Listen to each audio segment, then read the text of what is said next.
an elementary approach to unitary representation of F. Thank you for the introduction, and thank you to the organizers for inviting me to give here a talk. So F essentially here not the free group, it's the Thompson group, and the Thompson group was introduced 1965 so by Richard Thompson in a seminal paper. So around that, it's unpublished. And F can be considered as a subgroup of the homomorphisms of the interval 0, 1. And what I'm doing now is that I just write down the generators. Then it's finally generated. There will be two generators. So F is generated by x0 and x1. And there are various different ways to introduce that. So I think of that diagram here as a function from the interval 0, 1 to 0, 1. The endpoint here gets mapped to the endpoint, 1 gets mapped to 1. That interval 1/4 to 1/2 gets shifted over to 1/2, 3/4. And here every point gets squeezed by a factor 2. And here stretched by a factor 2. So this is a bijection, a nice one.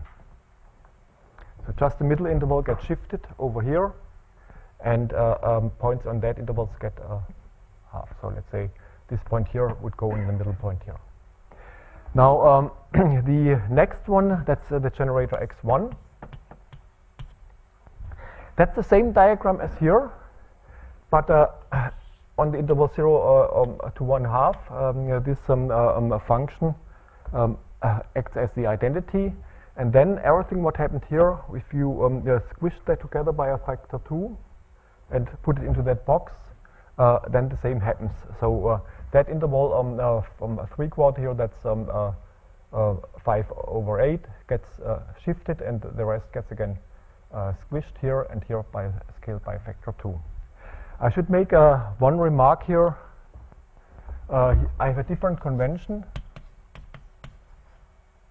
in the literature. It turns out to be convenient. So in the literature, these are normally the inverse generators. But it's convenient to go here in this direction.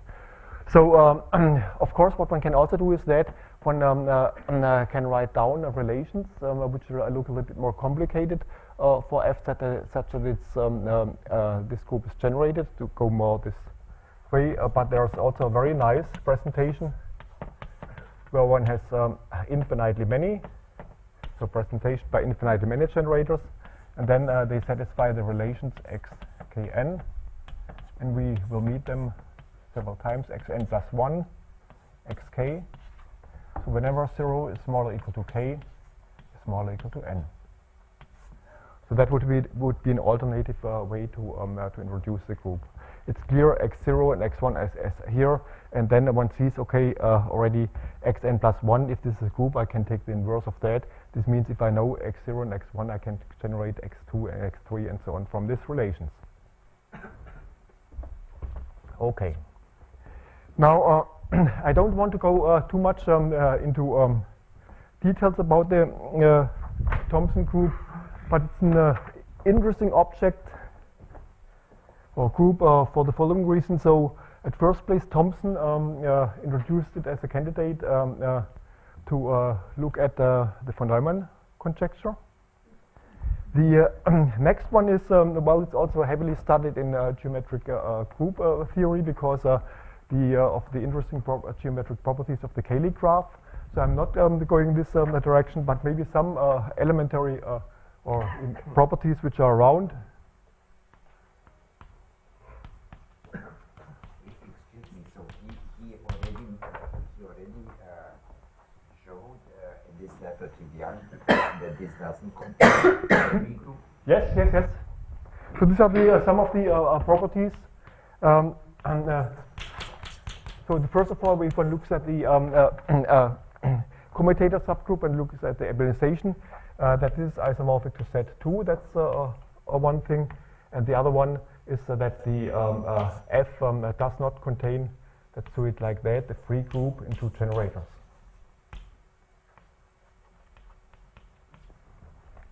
So it's not one. And normally how one and what's an open problem still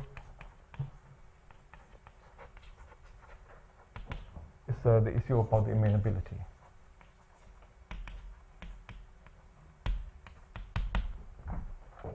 That's still an open problem. And clearly why it's so hard to show that is that normally a standard way to show that a group is amenable or not, that it contains a free group, and at least two generators as a subgroup, and then one is done. So I will not talk too much about that, maybe just what was more recent work around that. So also, so Kesten showed in 1995 related to this amenability problem that if now if one takes these two generators x0 and x1 and considers them in the left regular representation, then if the norm is equal to 3, then this is equivalent to the f is amenable. So the last paper of Uwe Hagerup, that was, get the date right, together, so this was Hagerup together with his son, so Hagerup squared, plus plus I think it was a third collaborator, yeah. And there he showed, let me see whether I get the number right. Did I put it? Yeah. Yeah, Ramirez-Salo. They showed that this guy here is approximately 2.95 in a computational approach, but which is not decisive, and so it's still an open problem. So, of course, one knows very little about the, at least to my extent, to the on the representation theory of the Thompson group F. And natural candidates start as first unitary representations, and there are essentially, meanwhile, three sources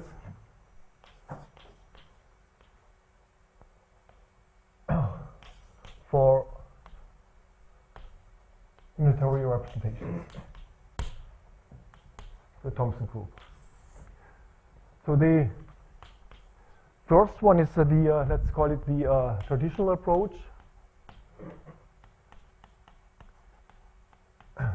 Going back to Frobenius, and there essentially what one studies is a character on the group. So and so this was now even considered quite late. So an unpublished proof by Rolf Gohm and I from around 2011. Then Dutko is published in a different approach following an idea of Velschik, Medinets, 2012. So just to recall, when we have a character on a group, let's take it here because we only f to the complex numbers here. We take just f here for that, but it works for a general group. This is called a character. If we have the following thing, it's a positive definite function, and it's constant in conjugacy classes.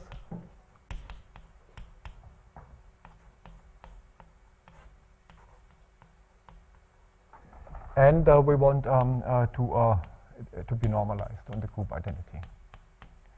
To this normalization, the set of the characters is a convex set, and thus we can talk about the extreme points. And so it would clearly would be the first thing to find or to identify all the unitary representations which come from the characters. And there the theorem is the following.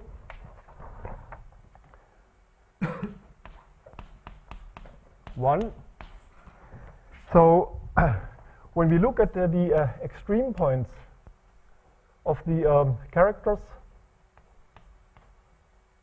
of F, then they are in a one-to-one correspondence to points on the two torus union with the point 0, 0. This one here corresponds to the left, so the unitary representation coming from the left regular representation, which always is around. And this one here, these are essentially the characters of the characters of set 2, the extremal characters. So a character on set is a unimodular number.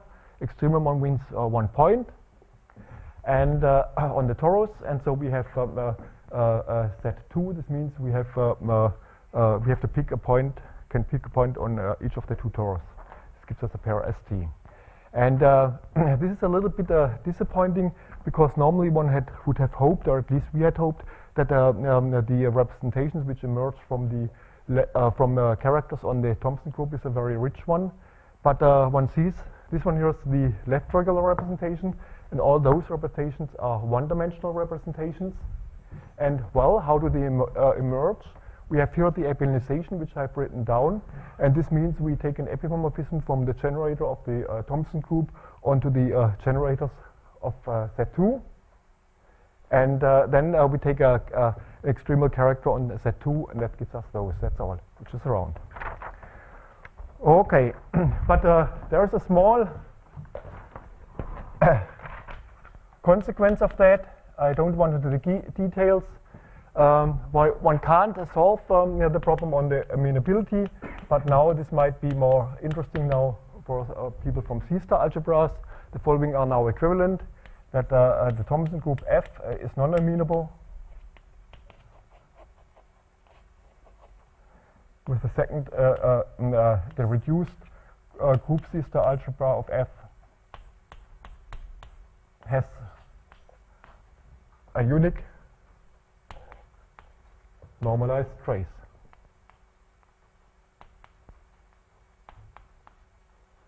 That's now just a reformulation of the problem, one doesn't get one step further. And maybe just a little bit hand waving why this follows. Characterization of this one here, identifying all characters or extremal characters on the Thompson group. Well, it's the same as identifying all traces on the group algebra, and all traces on the group algebra, they contain, of course, all traces which continuously extend to the reduced group, the reduced C-star algebra. But now we know we have that one here only of the left regular representation. This one here, and all those others are one-dimensional. The question is whether they, in the C-star norm, whether they continuously extend. And if they extend, these are one-dimensional representations, then one has homomorphisms. C-star homomorphism from the reduced C-star algebra to a one-dimensional C-star algebra, and that gives then, as soon as something like that exists, then one knows one has amenability. So if all those guys here do not, from the one-dimensional representations do not extend to the reduced group C-star algebra in a norm-continuous way, then one has the uniqueness theorem. Okay? But that doesn't help much further. So, and then what came around 2014 was a second approach by von Jones, and let's call it the subfactor approach.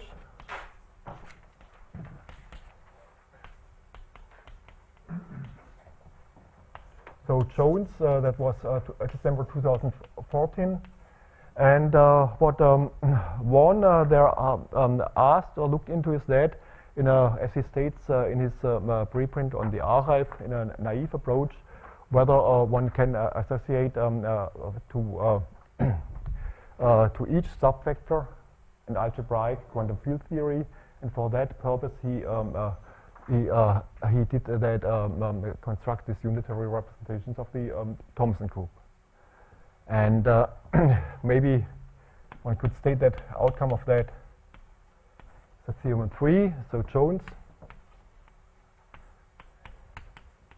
any subfactor yields a unitary representation of F in that context. Now, independently in that, and there is now, and this is what my talk is about, there is now a third approach, which hopefully will be recognized to be quite elementary. This is the probabilistic approach.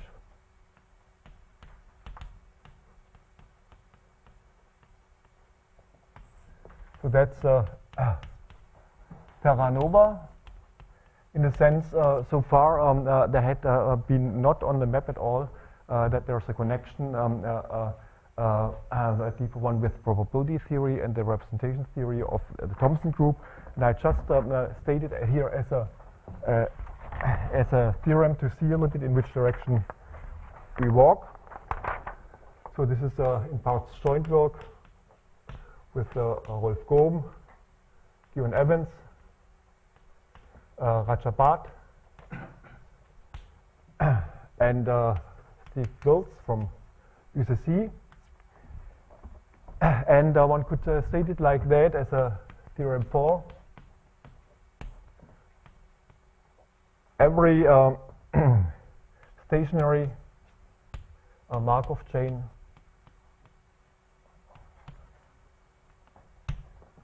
yields a representation of unitary representation of F. And that's this talk about.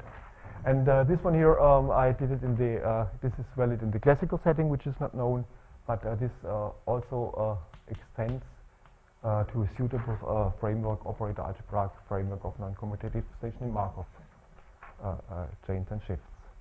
So that will be this talk about. And so to get a little bit into that, so I don't want to work immediately with the unitary representations. I want just to indicate in a more graphical picture in C what why one can expect, or where this suggestion came from, that this should be connected to the theory of to the auto-Markovianity at all. So let's do it a graphical picture. And what we do it for the monoid generated by x0, x1, x2, x3, and so on. So now it's important that we really work in that infinite presentation. And that also motivates why I've used here different conventions. So the inverses in the standard literature are my usual operators, so that I have these nice relations. Otherwise, this connection becomes not so apparent. And well, how can one do that? And this goes in parts. One can find that in Belk. Here's a very nice thesis from 2004 online, where many of the things can be read in much more detail and depth. So what we look at that, I have to give a graphical representation of the generator x0, and what I will do that, I take here points 0, 1, 2, and so on, down to n. And this one here is represents my set n, so the 0, 1 to n. And then what I'm looking here at n plus 1 points, n plus 1. And now what I'm drawing essentially is a generator of a binary forest. So here, I think of that as root. and then here it branches to 2 leaves, and here are all the other trivial ones. So n goes to n plus 1. That diagram represents now the generator x0, and the other generator x1. How will that look like? That will have again the points 0, 0, 1, 1, 2, n, and here down here n plus 1. And now we just keep here this strand through like that, and here we have now the points 1 and 2. So index 1 goes along with that, where it branches, and then they get shifted here by 1. Okay. So what one can now do, and that's a quite elementary exercise. Let's put that here to draw that. So one can now do the concatenation of that. So I think always of these generators here now as operators, x1, x on something after the x0. And then what one sees, if I do it like that, then I have here, that would be the x0. Then comes here the x1. So that would be x0 times x1. It looks like that. That's concatenation of these diagrams. And then if one do it, if we do it the other way around, x2, x1 to check this relation in the most simple case, then what one has there, well, x2 that will branch, so we start counting 0, 1, so the branching point is here. And then what we have before, that branches at the first guy. Oh, here 0 should be, sorry, yeah. And here the branching is at that guy here, that's that. And there one sees now that, well, these two guys are required to be equal according to the defining relations of that monoid. And then one sees if one moves that branch here to the front and pushes that out here back, that up to the homotopy, they are the same. So this means this one can work now a little bit more in a diagrammatic picture. And if one wants to make that a little bit more rigorous, then here one would work in the category of finite binary forests. Let's call it calligraphic F. And in that, well, what are the objects? These are the sequence of the finite sets. And what the morphisms are the finite binary forests. Where you see here are x0, x1, of course. I would have also to write down x2, which would do the branching here. I would have to write them all down. Yeah? So, and there one sees that these guys, just to put that here, they satisfy again these relations that we had before. 0 smaller equal to j, smaller equal smaller than strictly smaller than j, smaller equal to n.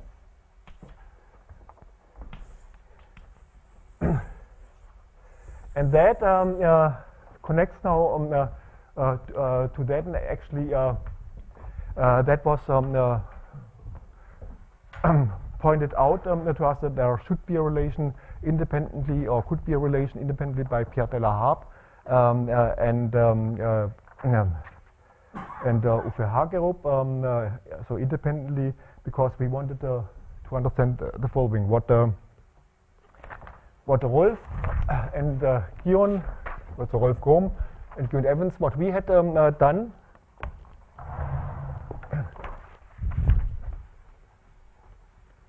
So far, and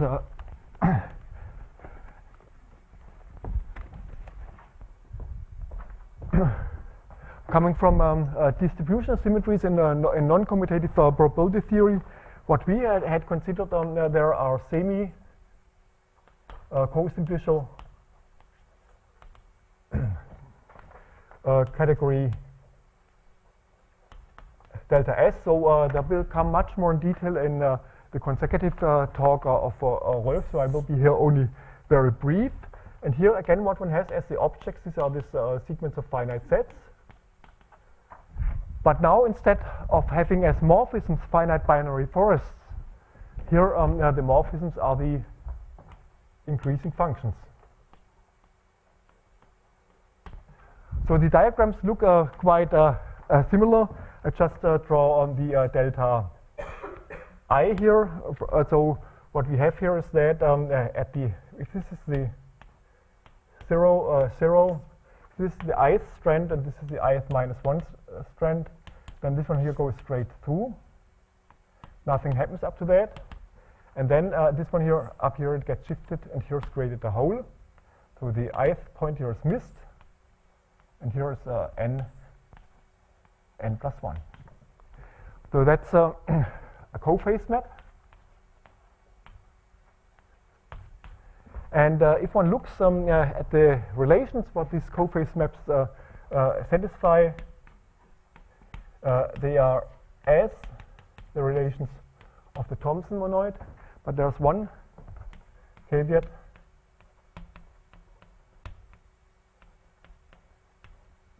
Smaller equal to I. This set of relations is missing here. This means when we look at the, let's say, if one can pass, you see, essentially this one here is the inductive limit on the natural numbers. One can pass everything onto the inductive limit. So then here then one can look at these cophase maps to be generators of semigroup. And then one sees that this semigroup, which is then sitting here in the inductive limit, is a quotient of that semigroup, which pops up here. So, and now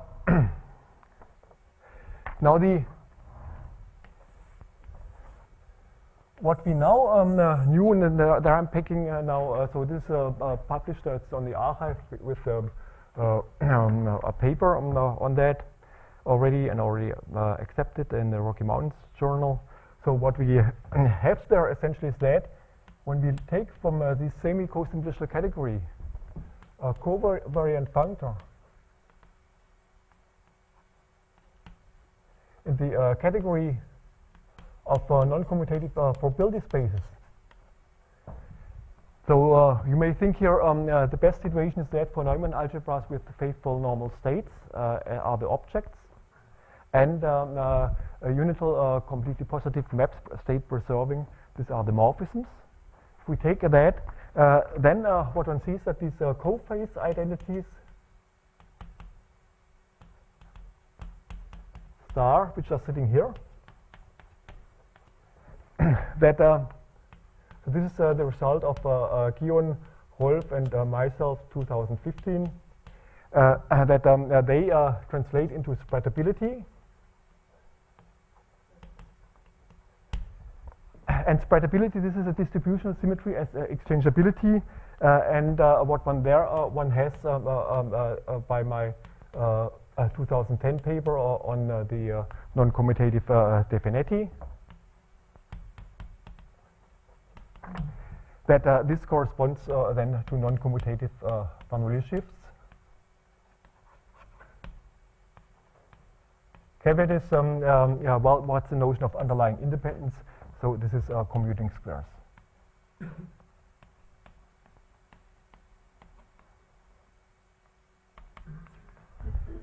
So of course this was now a very, very bold idea to understand what happens if one drops from that situation here, which essentially, if one works in the right category, one can clearly identify what's going on, especially in classical probability theory.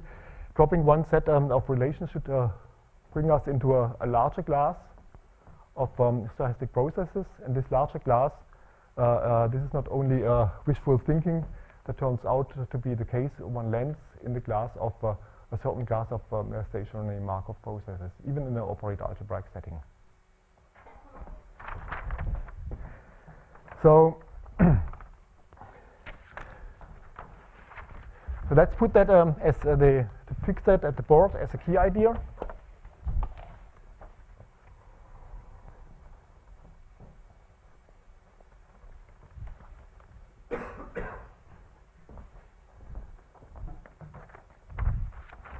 So Rolf will go into that in detail because through this kind of machinery we have now a very rich source for spreadability, in particular from unitary group representations, and this connects again nicely to subfactor theory.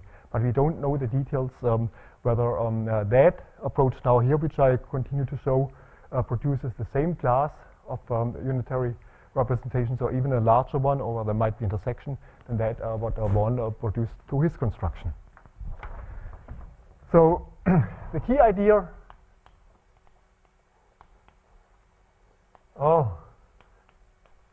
one could call it also a program for the future, because there's work in progress, lots of things to do.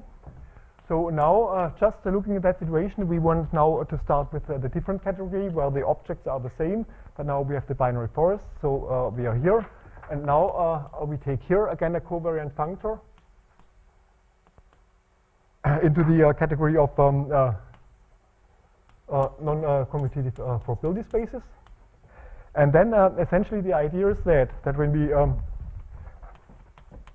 look at these relations here, one set less, that these relations yield a certain distributional symmetry in the probabilistic context, and here to work out in detail this relation a certain class of non-commutative Markov shifts.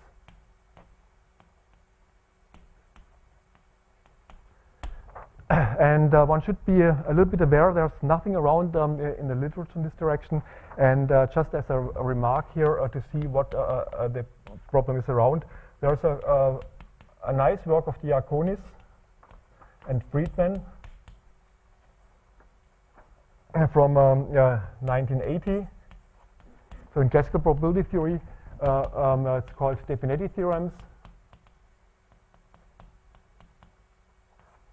for Markov chains, and the starting point there are finite state Markov chains, and they have to have an important property. They have to be recurrent, and then the excursions pathways, one shows that they are exchangeable and reduces that to the usual one. But of course, all this kind of pathwise techniques which there are around, they immediately break down. So that road here is closed, and this means now we have a hope with that road to give a proper non-commutative version of the work of Diaconis and Friedman. But this is future work, a little bit more outlook. So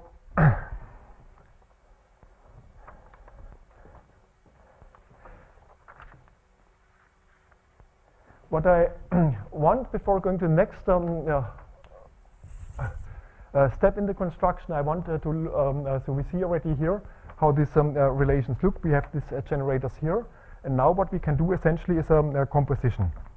So in this composition, to see how this works, I have already prepared that a little bit. So I'm thinking now, roughly speaking, of those relations here, so of that situation of the generators of the Thompson monoid to be perturbations, local perturbations of these cophase maps. And when doing that, then this perturbation is implemented by a two-tangle, T1, which the label T1 here corresponds to the strand, how far it goes down. And here we have the T2, which is that guy here. And now, what one does, that one composes just by concatenation again. One says that the x0 tilde, this is T1 times the first cophase map. The x1 tilde is the T2, the second tangle, times the second cophase map, and then so one would go on like that. And essentially, you see what I'm doing here.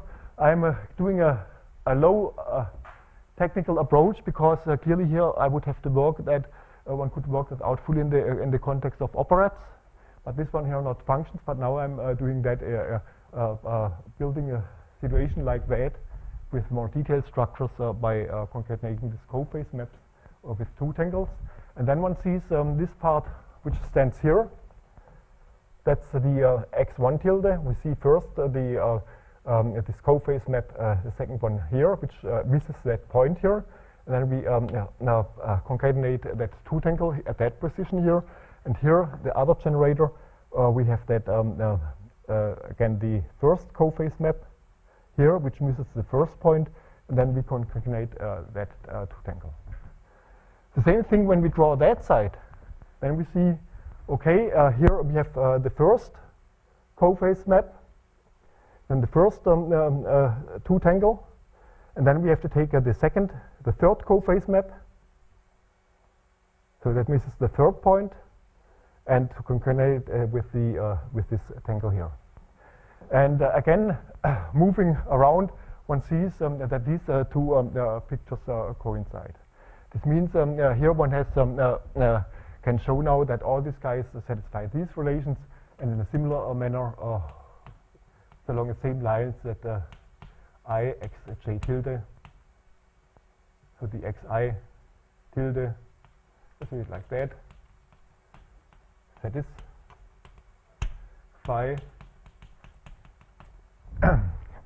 these relations.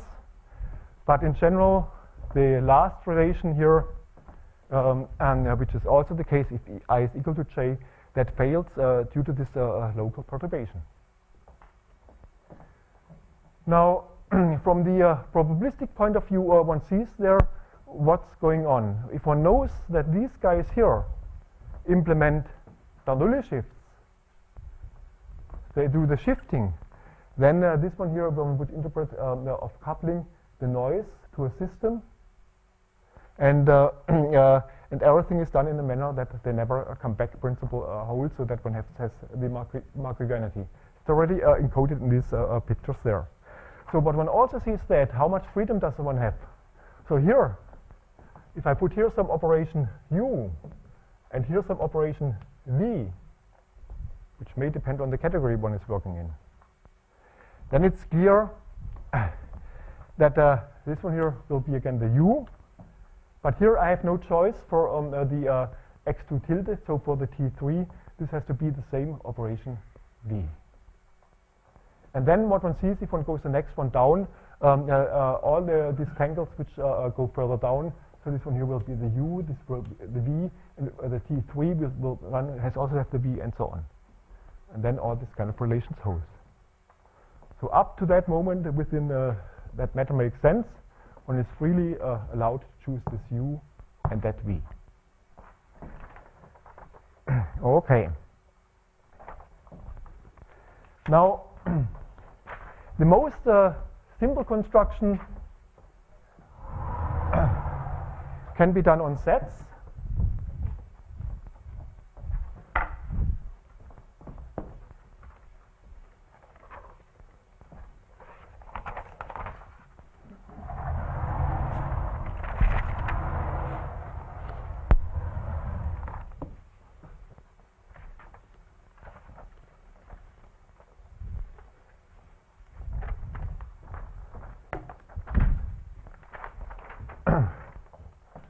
So let's first look at the construction on sets. So we are not, or what this means and what we're doing there. So just we work on the infinite Cartesian product of the natural numbers.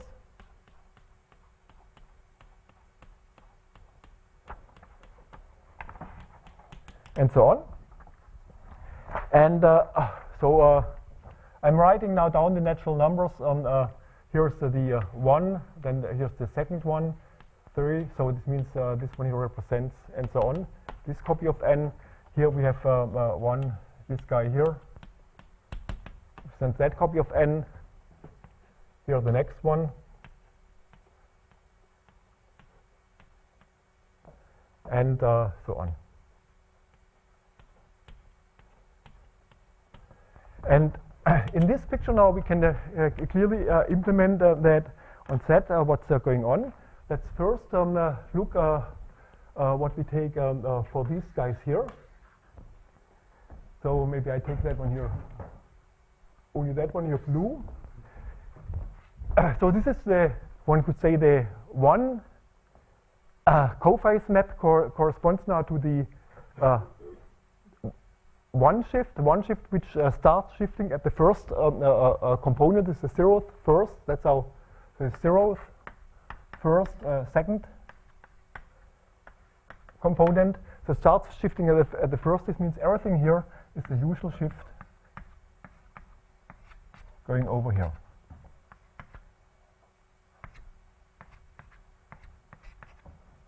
So I call that the one shift, which just shifts every point here to the right. Of course, if that if all the points here get shifted one to the right, then we have created here a hole. There's nothing sitting. And now you see already why we have to take such large spaces. We take now essentially we want to build so this is only an injection from so this shift 1. That's only an injection, so right shift with high multiplicity.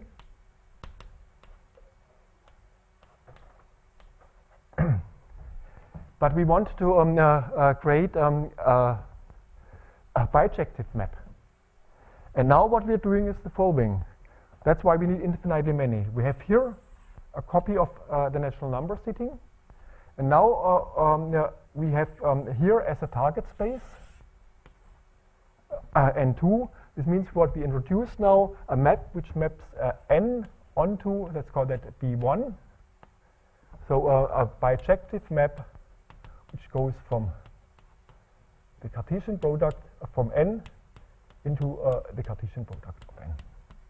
And there are plenty of them. So if we do that, and you see then the and we would then look at the composition with first shift, then we act with this bijection. Then we see here this composition. This is a bijective map. So there are plenty of them, and they are easily written down. Now for the next step, what we do there. So this already this one could say this is now our x1 tilde. Sorry, x0 tilde. Now for the x1 tilde, what we do there, we take another bijection from the natural numbers over there, and we compose that with the 2 shift. So the 2 shift leaves that stuff here fixed, so it doesn't do here anything, and also it doesn't do here anything. So this one here, these guys here in the first place here, they had also been left fixed by the blue shift. But now the first 2 get left fixed, and now the shifting starts here at the second position, and so on. And now what we have created here is a hole at the second position. And now what we take as our second map is we take again a map B2 from the natural numbers to the cross product, which maps this copy here onto the larger one. That's done by this B2. And then this gives also a bijective map. Okay. So on that level, so one has now on the set theoretical level the most simple example, but one has created 2 bijective maps, and you see how it would continue. But you can also start with that. They satisfy the relations of the Thompson group. That's most simple. And now to give you an idea about that theorem which I stated at the beginning, that now every, let's say, finite Markov chain yields a representation, unitary representation, or representation of the Thompson monoid, depending on the category person going in. Now, suppose I start with a system which has 4 states, yeah, and I couple that to 3 points, which is the noise, yeah. And this means my Markov, the coupling of this Markov process is description by, by, let's say here, because we're in a set theoretical, we have a bijection operating on that set. Yeah. So this one here I interpret now as my system, and this is, let's say, the time 0 component of my noise.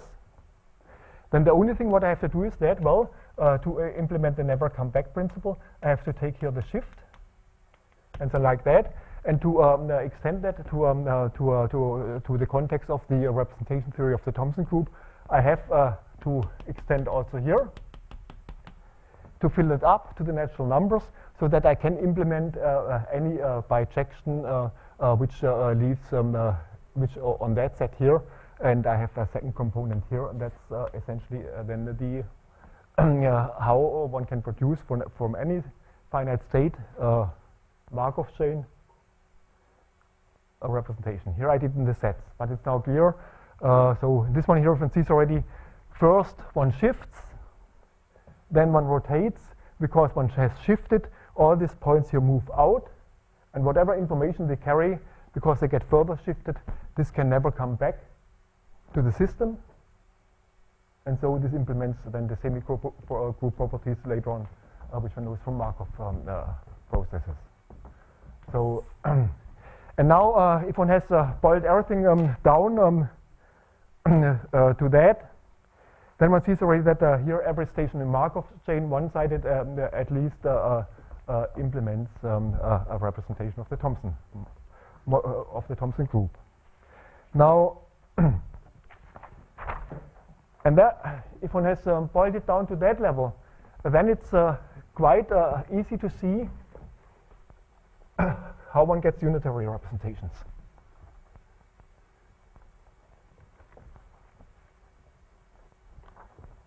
And that's why I'm saying that this is an elementary approach.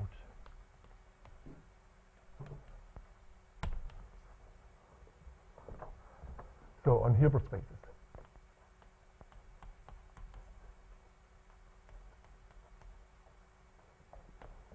What one essentially does is now one copies that stuff, and you see now we have 2 ways to do that. I only consider now as here I had the Cartesian product. I could now take either consider direct sums of Hilbert spaces or tensor products, taking account that one needs then to work pointed to make sense of the inductive limit. But let's do the more simple, more direct case. In that context, we take a Hilbert space.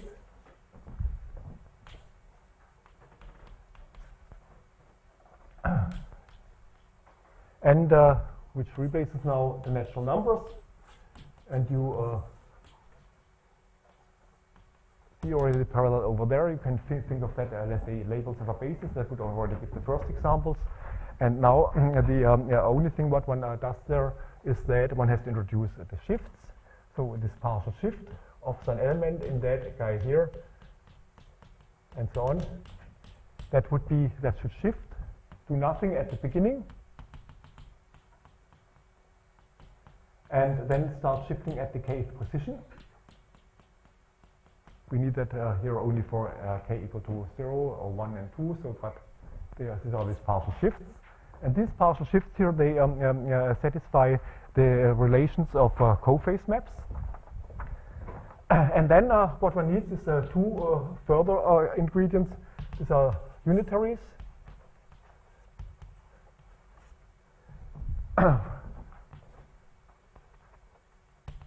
To fill the hole created by these partial shifts. And there one sees already one is automatically forced into a setting that the Hilbert space has to be infinite dimensional, otherwise this won't work, just by considering the dimensions. And well, let's write that down.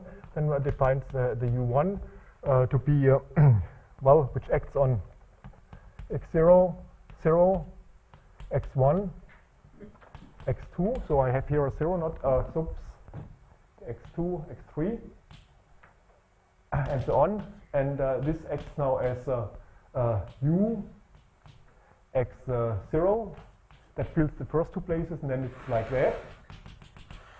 And the u2 is the x0 and now the x1, and now comes here the 0. Here's the x3. That will be now the x0. Here it does nothing, just copying that what one sees already in the picture or the diagrams. And here we have the v x1, and then comes the x3, x4, and so on. And when I would write down the u3, well, you see here would be the 0 then at the third position, and then here one would have to continue now x0, x1. Here comes again the v x2. So from now on only can come the v's, no longer the u's. So, and then the theorem is the unitaries, call them tk, defined as uk plus 1, sk plus 1, k larger equal to 0, satisfy these relations.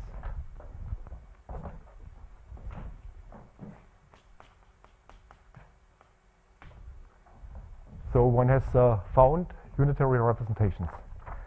Now, one could call that part here the standard representation of f, or a standard representation of f. So what one then can do next is the following. So that would be the theorem 5. Of course, now the question is that how particular are these representations, and there one has to work a little bit more. But the converse theorem is essentially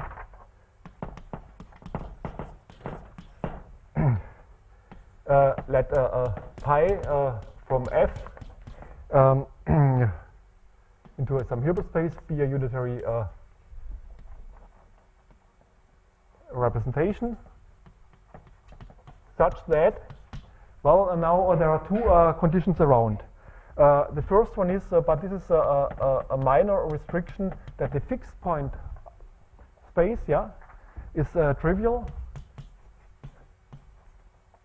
One can always strip that off, yeah. Just take away that guy, then this means it's no restriction at all. And the second one, if one looks at the fixed point spaces of the generators, I call them here Ti. Do it like that. That the whole Hilbert space is essentially generated by the fixed point spaces of the generators Tn. We have to take the union and the closure. And that might be a restriction because, remark here, the left regular representation doesn't satisfy this generating property because it's fully transitive, and this means you learn nothing by creating let's say roughly a tower of fixed point algebras to study that. So and then P has a standard form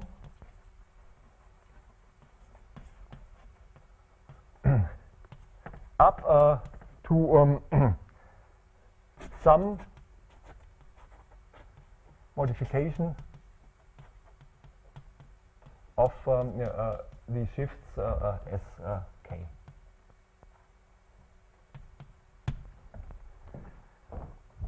And this means essentially not writing down the formula. Well, You see, the only thing what can happen is that clearly these shifts, which because they are sitting on a quotient, they satisfy also the relations, and then one can look if one has some these shifts only represented, what kind of freedom do they have that they are away from standard shifts. And the only thing what you can do is that you can act, if you look at this guy here, what in the most general situation can happen is that if this is the k shift, then at the k position you can rotate with some unitary u, or with some unitary, let's call it a, yeah. And then the others, they can also be rotated by some unitary b here. Also then has to go all the b. So here you have the freedom to rotate by a unitary a. From then on by a unitary b. And this is for all these guys the case.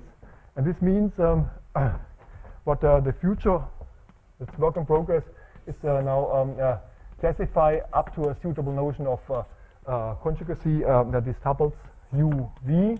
These are these two unitaries which had been introduced here, which one can freely pick. And then A, B, where A, B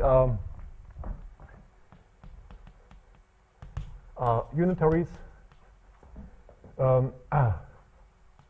also unitaries which modify this, let's say, standard form of the shifts. So now clearly many, let's give a very brief outlook in the last minute.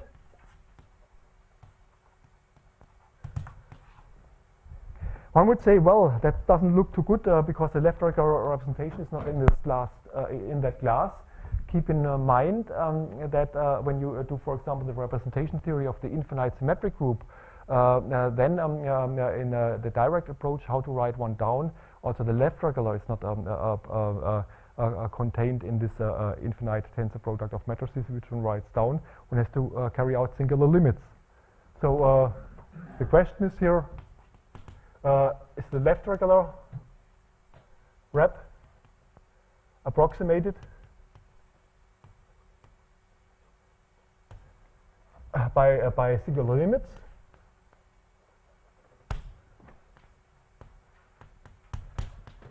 In that case, one should of course not do the construction with the direct sum, then one can do it with the tensor products. That's widely in parallel. There's no big difference. The next question, which is quite obvious, so one Jones example. Do they always satisfy this condition here? This is a minor thing. This we can forget about that. But the question is that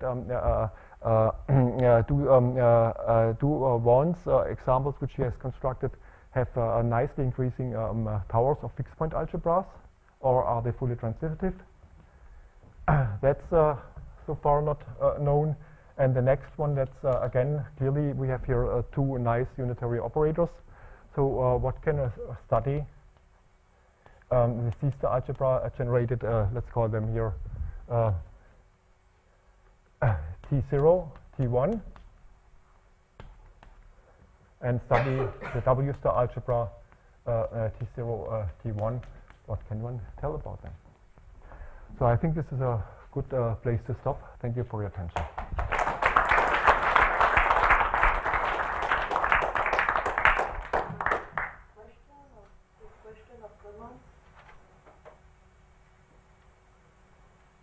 More a comment.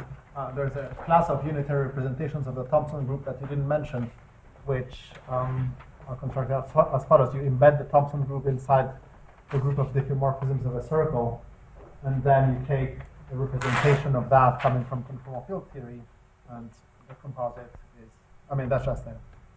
Yes, so that's essentially what Vaughan mimicked in his construction, yeah. Yeah.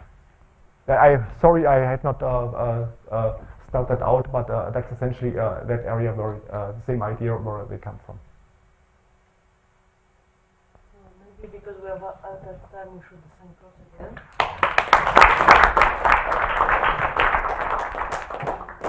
Maybe we because we need a couple of